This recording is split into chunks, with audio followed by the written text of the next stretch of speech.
네, 안녕하세요. 황현의 부동산 경제학 이호중입니다. 네, 단독으로 유튜브 찍은 거 되게 오랜만에 인사드립니다. 네, 부동산으로 간다 많이 보고 계시죠?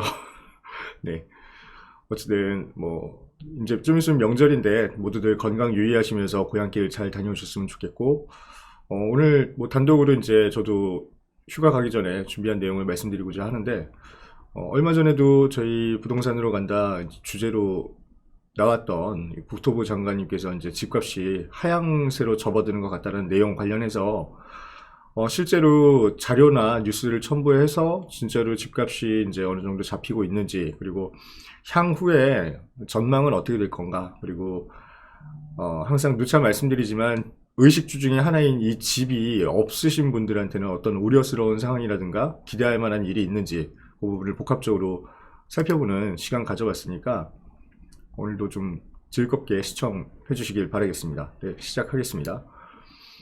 주택 매매가 이제 하락세에 접어들었다고 좀 전에 이제 오프닝에서 말씀을 드렸는데, 진짜로 하락세인가 하고 봤더니 아직까지는 잘 모르겠습니다. 그냥 지금 뉴스도 이제 9월 27일자 뉴스를 제가 봤거든요. 강남을 잡았더니 이게 서울은 어쩔 수가 없는 것 같아요. 항아리인 것 같습니다. 그러니까 서울의 한 중심부를 잡았다라고 이렇게 딱 쥐면은 퍼져 나가는 것 같아요. 그러니까 뺑글뺑글 돈다 그러죠. 이 항아리 안에서 물결이 물을 갖다가 이렇게 흔든다고 해서 물이 어디 가는 게 아니라 그 물은 그대로 항아리 안에 고여 있는데 위치만 바꾸면서 순환을 하는 식으로 아파트 가격이라는 게 이제 돌아가는 것 같아요. 보니까 우선 노원이 또 올랐답니다. 서울 아파트값 올 한 해 상승률 톱5 안에 노원이 1등이네요. 노원이 무려 11.4% 올 한 해 동안에 아파트 가격이 급등을 했고, 양천구 이제 목동을 위시해서 재건축 이슈 많이 나오고 있죠. 양천구도 10.1%, 구로구도 9.3%, 관악구, 영등포구, 강북구, 금천구 전부 다 7% 이상 다 이제 올라갔다고 합니다. 상대적으로, 그러니까 이게 저희가 이렇게 서울을 딱 중심이 강남하고 용산이라고 봤을 때 상대적으로 이제 서남권이나 이제 강북권 쪽, 동북권 쪽으로 많이 올라간 거 확인하실 수가 있고, 상대적으로 강동, 서초, 용산, 강남, 성동이 덜 올랐네요. 떨어진 게 아니고 올해 들어서도 최소 3% 이상씩은 다 올랐습니다.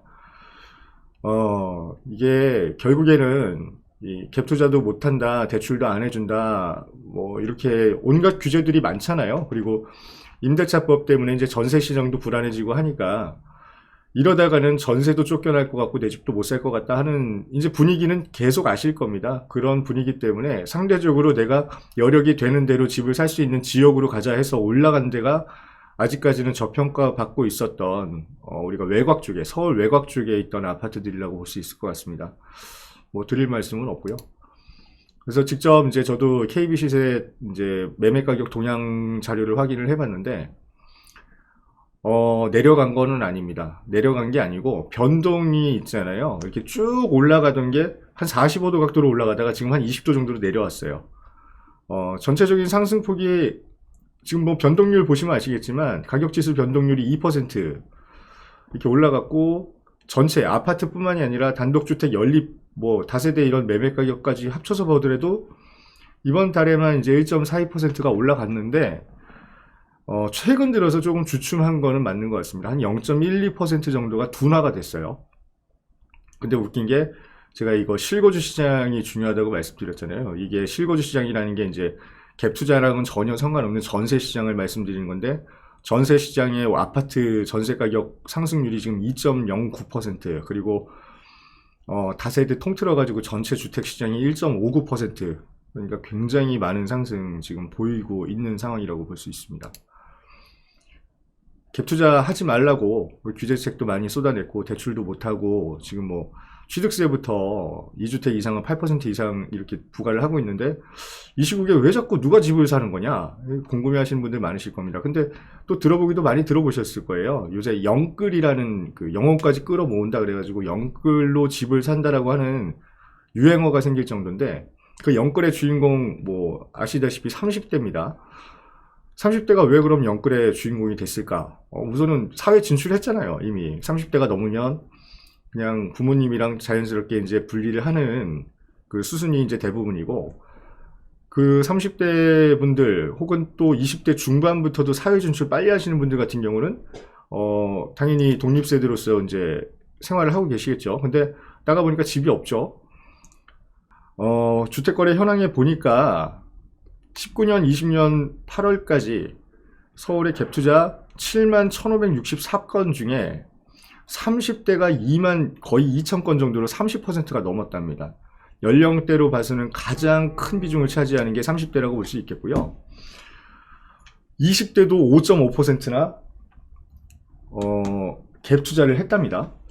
갭 투자를 하지 말라고 그렇게 지금 규제를 하고 있는데도 30대, 20대 영혼까지 끌어모아서 무슨 소득이 이렇게 많겠어요. 근데 급하니까 우선은 내 등기 하나는 가지고 있어야 될 것 같고, 집값은 더 올라갈 것 같고, 언젠가는 대출 규제가 풀리면은 이 집이 전세가 빠져나가는 순간에 내가 들어가 살아야겠다라는 마음이 있으니까 갭 투자를 해놨다는 얘기입니다. 그러니까 이게 단기 매매 차익을 보려고 하는 건지 아니면은 정말로 실거주가 필요해서 미리 사놓는 건지는 좀 두고 봐야겠지만, 어쨌든 간에 20대, 30대도 불안하니까 매수를 한다는 거는 명확한 사실인 것 같습니다.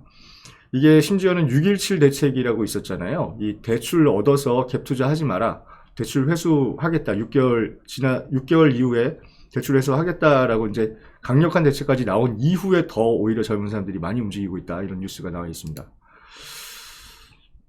왜 그러냐고 제가 물어봤잖아요. 그러니까 왜 20대, 30대가 영혼까지 끌어모아서라도 집을 사려고 하는가?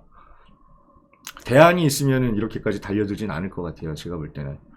그러니까 내가 소득이 굉장히 많아서 뭐 연봉 1, 2억은 우습게 버는 위치에 있고, 뭐 그런 사람들 같은 경우는 실질적으로 뭐 집이야 언젠간 떨어지겠지 하면서 뭐 월세를 살든 뭐 대체제로 뭐 오피스텔에 살든 이렇게 살 수가 있을 것 같은데, 거의 대부분은 그렇지 않죠. 지금 경제활동의 주축이라고 할 수 있는 이 연령대는 40대, 50대 이상인 거고, 아직까지 소득이 불분명하고 사회 초년생의 첫 발을 내딛고 있는 20, 30대는 어쨌든 간에 일자리를 찾아서 서울로 입성한 상황인데 집값이 너무 비싸니까 이런 불안한 게 사실인 것 같은데, 그걸 해소해 주려고 만든 게 정부가 내놓은 청년주택인데, 청년주택이 40%가 비어있다네요. 9월 28일자 뉴스입니다. 역세권에 공급하니까 입주가 굉장히 좋겠죠. 그래서 월세를 받으면서 청년들이 월세 부담을 주변 시세보다 좀 저렴하게, 그나마 좀 저렴한 임대료로 이용할 수 있게끔 한 게 청년주택의 취지였는데, 입주율이 60%밖에 안 됩니다. 이게 왜 비워놓을까 봤더니 너무 비싸대요. 너무 비싸고, 보니까 밑에 청년주택 보증금, 이게 마포구 서교동이라고 나와 있잖아요.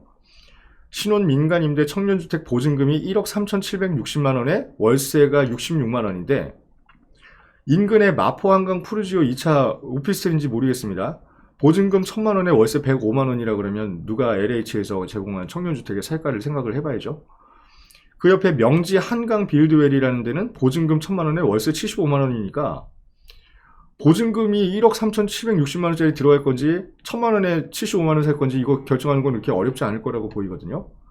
공공주택 잔뜩 지어놓고 우선은 시세도 제대로 파악이 안 된 상황에서 저렴한 가격이다라고 정부에서는 생각할지 모르겠지만, 시장 경제가 그렇지 않습니까? 민간에서 지어서 우리가 민간이 분양받아서 놀려고 할 때도 세를 빨리 빼고 싶어요. 그러면 내가 수익률을 일정 부분 감수를 하더라도 더 낮게 세를 놔가지고 내 공시를 먼저 없애는 게 시장이기 때문에, 주변 시세가 더 싸면은 당연히 청년주택이라고 하는 이 주택 형태도 공실이 날 수밖에 없는 상황이겠죠. 거기다가 그 청약 특별 공급에 관한 내용이 오늘부터 시행이 된다고 지금 뉴스에 막 나와가지고 저도 보고 왔는데, 문이 너무 좁아요. 문이 너무 좁고, 입지 자체가 서울 안에 공급되는 대책이라기보다는 3기 신도시나 이제 민간 택지 재개발 쪽에 들어가는 굉장히 좀 비싼 쪽의 특별 공급책이기 때문에, 이 경쟁률 자체가 청년들이 내 소득과, 그러니까 내 입장과 내 위치에서 그 주택을 과연 신청이나 할 수 있을까 하는 불안감도 한몫했을 거라고 보입니다. 지금 집 사놓고, 그러니까 어차피 지금 월세를 살아야 되고, 나는 월세를 살려면 일정 부분 감수를 해야 되는 건 아는데, 집값이 계속 올라오고 나서 내가 월세를 살고 저축하는 그 돈의 크기보다 집값이 올라가는 상승률이 훨씬 더 크다 그러면 이 젊은 층 입장에서는 나 결혼해서 집 한 채 못 가는 거 아닌가? 그럼 정부에서는 신혼부부 특공을 해줄 테니까 그거 신청해라. 근데 나는 그 요건이 안 채워질 것 같아. 그러면 청년들이 선택할 수 있는 거는 지금 영혼까지 끌어모아서 내가 대출을 받든 아니면 부모님한테 돈을 빌리든 어떻게든 간에 지금 내 등기를 서울 안에 하나쯤 쳐놔야 되지 않을까? 내가 하나는 갖고 있어야 되지 않을까? 이런 불안감인 것 같아요. 언젠간 대출은 이제 풀릴 거고, 대출이 지금 LTV 40%, DTI 40%, 뭐 DSR까지 본다고 하는데, 그게 일정 부분 규제가 풀린다 그러면, 오롯이 그 대출을 받아가지고 내 들어가 살 집을 구할 수 있다라는 그 기대감도 한몫하지 않을까? 저는 이렇게 보고 있거든요. 정부가 항상 공급을 많이 하겠다. 이제 뭐 3기 신도시도 활성화시키고 도심 내 주택 공급도 활성화시키고 한다. 이렇게 얘기를 해서 봤더니요. 그 공급을 많이 하고 있다라고 해가지고 그랬더니 올 10월에 굉장히 뭐 대규모 공급 들어간다. 그래서 뉴스를 봤더니 10월에 전국에서 4만 3천 세대나 공급을 하네요. 전국적으로. 그러니까 10월이면은 다음 달이니까 이달 9월 달 대비해 가지고 거의 뭐 3배 이상의 공급이 입주가 이제 기다리고 있다라고 얘기를 해서 봤습니다. 봤더니 우리 지금 어디 살고 싶습니까? 경기도 지역이 18,080가구로 제일 많고요.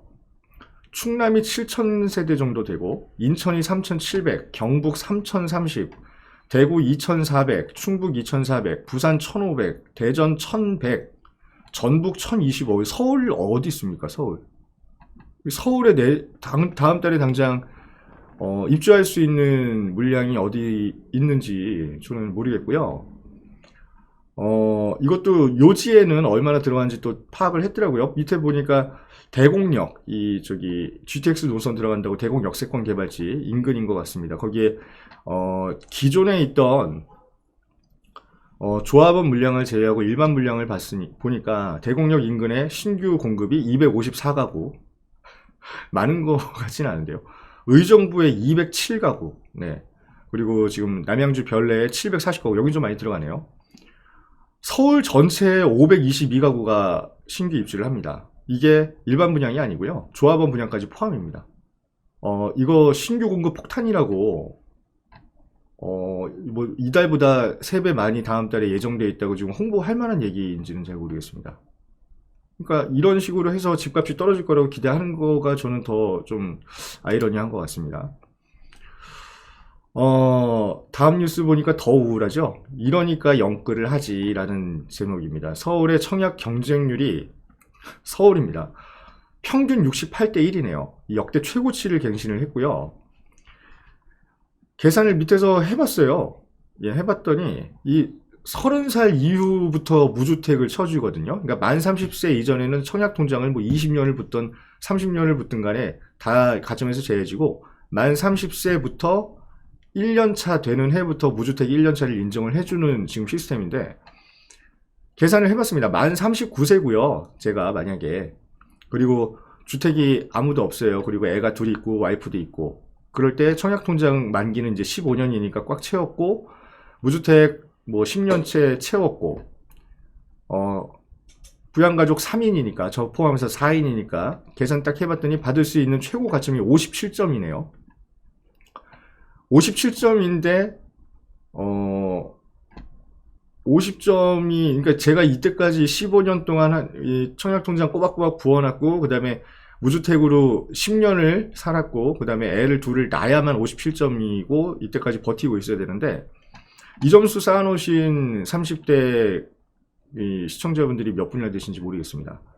그래서 57점 가지면은 당첨률이 그래도 어느 정도 되냐, 가구수 비중만 보는 겁니다. 경쟁률은 68대 1이고요.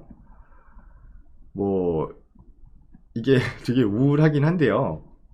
50점으로 볼게요. 그냥 우리가 50점도 지금 간당간당 하신 분들 되게 많을 것 같은데요. 50점 이하이신 분들은요 2020년 들어서 청약 당첨 확률이 4.4%입니다. 그러니까 이게 뭐 대규모 공급이 내년 하반기에 이제 사전 청약이라는 이름으로 이제 기다리고는 있는데 서울의 청약 가점, 서울에 이제 50점이란 청약 가점으로 4.4% 당첨되는 현실이거든요. 이러니까 이거를 젊은 친구들이 결혼도 좀 늦게 하고 아이도 하나밖에 없고 이런 친구들은 저는 영혼을 끌어모아서 지금 주택을 사는 게 낫다라고 저는 봅니다. 우울한 현실이기 때문에. 근데 서울에 일자리 많고 내가 서울에 연끌도 못하는 친구들 같은 경우는 대출도 안 나오니까 집을 못 사잖아요. 뭐 갭 투자 하려고 그러니까 뭐 불안하기도 하고. 그래서 이제 전세를 살려고 하니까 또 임대차법이 개정되면서 전세 시장이 또 움츠러들었죠. 굉장히 매물도 줄어들고. 속보입니다, 이번에는. 예, 서울 아파트 전세 가격 전망 지수가 뭐 전세 가격이 이제 얼마까지 오를 거냐라는 거를 100을 기준으로 이제 보는 건데 142.6까지 올랐고 역대 최고랍니다. 아파트 평균 매매가는 10억이 넘었고요, 드디어. 그 다음에 서울 아파트 평균 전세가도 지난달 기에서 5억이 넘었고 이번 달 들어서는 서울 아파트 평균 전세가가 5억 1,700만 원이 넘었습니다. 그러면 아파트에 전세를 살려고 해도 지금 대출이 뭐 70%, 80%까지 나온다는 가정하에도 우리가 서울의 웬만한 아파트에 실거주하려면 1억 5천에서 2억 정도는 챙겨야만 서울에 들어와서 살 수 있다라는 지금 현실을 보고 계십니다. 우선 다 올랐죠. 전세도 올랐고 그 다음에 매매가도 올랐고 다 올랐습니다. 다 올랐고요. 뭐 이거를 저희가 부정할 수는 없는 거고 우리가 준비를 해야 되는 입장이라고 제가 항상 말씀드리는데 그럼에도 불구하고 아직까지 집이 없는 친구들이 있어요. 20대 30대 중에 돈이 있고 그나마 자본금이 있는 친구들은 영혼까지 끌어모을 수 있지만 그렇지 못한 우리 친구들은 지방에서 다 자녀들 서울로 이제 일자리 있으니까 보내고 싶어 하시고 교육시키러 보내고 싶어 하시잖아요. 근데 20, 30대에 아직 이제 막 서울에 상경한 친구들은 그런 자본금도 없다고 치면 이제 갈 데가 없는 겁니다. 1억 미만의 원룸이 사라졌답니다. 네, 자취생은 어디로 가나요? 라는 제목입니다. 전세 보증금 1억 미만 원룸입니다. 원룸. 원룸이 1억 미만짜리가 이제 점점 갈수록 줄어들고 있고 서울이에요. 서울 평균 원룸의 전세값이 1억 6천만 원이란 얘기니까 대출 잔뜩 받아서도 한 3, 4천만 원? 뭐 한 5천만 원 정도는 있어야 되겠네요. 굉장히 이거 강남은 뭐 거래 건수도 없지만 1억 이하가 11건이 이제 신고가 됐고요. 굉장히 뭐 낡은 오피스텔이나 이제 뭐 그렇겠죠. 다세대 연립주택 뭐 다가구 이런 쪽에 지금 들어가 사는 친구들인데 1억이 이제 우리가 최소한 이게 가장 작은 규모로 선택할 수 있는 주택의 형태라는 게 원룸인데 이 원룸에 내가 집을 사는 것도 아니고 남의 집을 빌려서 살 때도 최소 1억 원이 필요하고 이것도 없는 친구들은 대출을 무리하게 끌어다가 이제 뭐 7천만 원이고 6천만 원이고 그에 대한 이자를 납부하면서 살아야 되는 현실인데 이것도 지금 매물이 없어질 것 같은 지금 그런 분위기입니다. 이 친구들 어디서 일을 해야 되는지 저도 참 우려스럽고요. 서울에 뭐 집값이 떨어진다고 하는데 제가 지난번 뭐 과거의 유튜브에서도 계속 말씀을 드렸지만 집이라는 거는 의식주 중에 하나고요. 의식주는 사람이 없으면 안 되는 것 중에 하나입니다. 그러니까 이 세 가지가 없으면 인간의 최소 그냥 행복 추구권 자체를 박탈당하는 거거든요. 그러려면 본능적으로 집을 사고자 하는 마음은 다 똑같을 거예요. 근데 떨어질 때까지 기다리는 것보다 앞으로의 수요 공급 예측이 어떻게 맞아 떨어지는지를 우려해야 되는 상황이 먼저라고 저는 봅니다. 지방이 경기가 안 좋으면 지방의 중소기업부터 소멸이 되거든요. 그럼 사람들이 서울로 일자리를 찾아서 대규모 러쉬를 할 텐데 그때 지금 받아줘야 되는 전세 물량과 그 다음에 월세 물량 자체도 우리 소득에 맞는 게 없다. 현재는 우리 소득이 있다고 하면은 충분히 뭐 강남 한복판에 들어가가지고 월세 5, 600을 내면 살 수 있는 건데 소득도 줄어드는 와중에 우리가 최소한으로 기댈 수 있는 서울 안쪽의 실거주 시장 자체가 감당할 수 없는 지경에 이르를까봐 제가 좀 우려스러운 마음에 첫 번째 유튜브를 이제 찍었습니다. 어떻게 대처를 하셔야 될지 지금 현재 상황을 뉴스식으로 쫙 보여드렸고요. 이거랑 연계된 사연이 있어가지고 제가 하나 말씀을 드리려고 하거든요.